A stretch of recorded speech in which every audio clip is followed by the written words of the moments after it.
My name is Eric Kacou, and I am a class of 2004. Up to recently, I was the managing director of OTF Group, which is a strategy and competitiveness firm working with developing countries. Most of my clients were in Africa and the Caribbean. I am now taking leave from OTF Group to complete a book, which is going to come out this fall, and also start a business. At OTF, I worked in about 20 countries in Africa and the Caribbean over the past 6-7 years. I think the country that stands out in my mind is Rwanda, which has gone through an amazing metamorphosis since the genocide of 1994. This is a country that has managed to more than triple their exports. It is a country that has averaged economic growth of about 7% per annum. What is really impressive, it's not just the statistics. I think it is really where they started. I mean, this is a country that the whole world would have written off back in 1994, and which 16 years later has shown that with determination and an entrepreneurial mindset, it is really possible to design your own story and bring change. Three factors drove that metamorphosis. I think the first one is the leadership of President Paul Kagame. This is actually somebody that has been referred to as the entrepreneur president.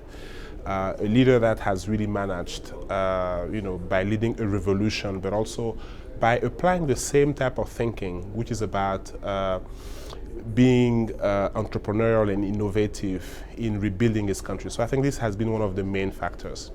I think the second factor is that this is a nation which has embraced mindset change.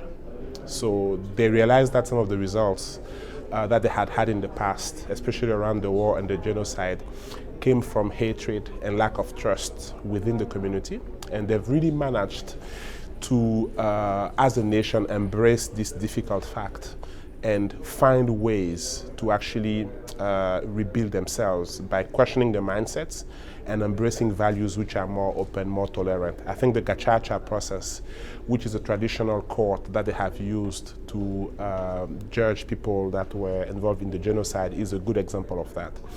And I think the third factor, which is critical and which brings the two together, are entrepreneurs. I mean, names come to mind, people like Eugene Nyagahene, Janet Nkubana, names that you probably haven't heard about. Although somebody like Janet Nkubana, if you went to Macy's in New York, you probably saw the Rwandan peace baskets. She's the entrepreneur behind those baskets.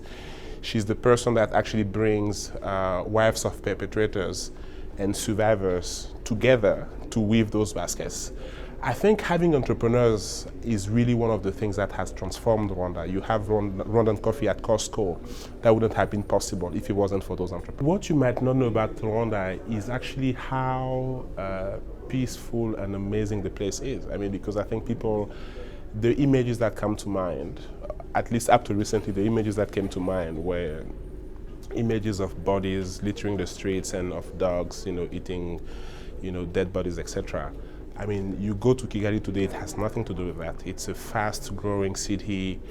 You go outside the city, you find a country that is very lush, very green, nice weather, very, very clean, very orderly. I think the contrast between, if you will, the one story that the world has about Rwanda and the reality on the ground couldn't be wider. And for me, that's probably the single most surprising thing that you find about Rwanda. I think the other thing that you'll find that is surprising is how accepting and receptive people are. It has been a privilege to be able to work there, and I'm also glad to report that I had about 6 Whartonites on my teams over the years. People like Garon Hansen, Daniel Krause, Sally Christie, Chris Donahue, etc., etc. So I guess in a small way, Wharton has been part of the story of that country. Those were people that really wanted to put themselves in a part of the world where there is the biggest need. I think it speaks to the value of the school, and I think it speaks to the fact that we are not only trained to go perform on Wall Street, we're also trained to go change the world. I think that's very unique. My hopes for my book, which is titled Entrepreneurial Solutions for Prosperity, is that it will contribute to the debate about how business can transform the bottom of the pyramid. And to me, mindset, as I mentioned, and as I illustrated from the case of Rwanda and some of those entrepreneurial stories, is the key. And I really, really believe that this book makes a contribution that way. And I believe that it becomes a tool that leaders, whether they're in business or not, find useful as they try to do well while doing good.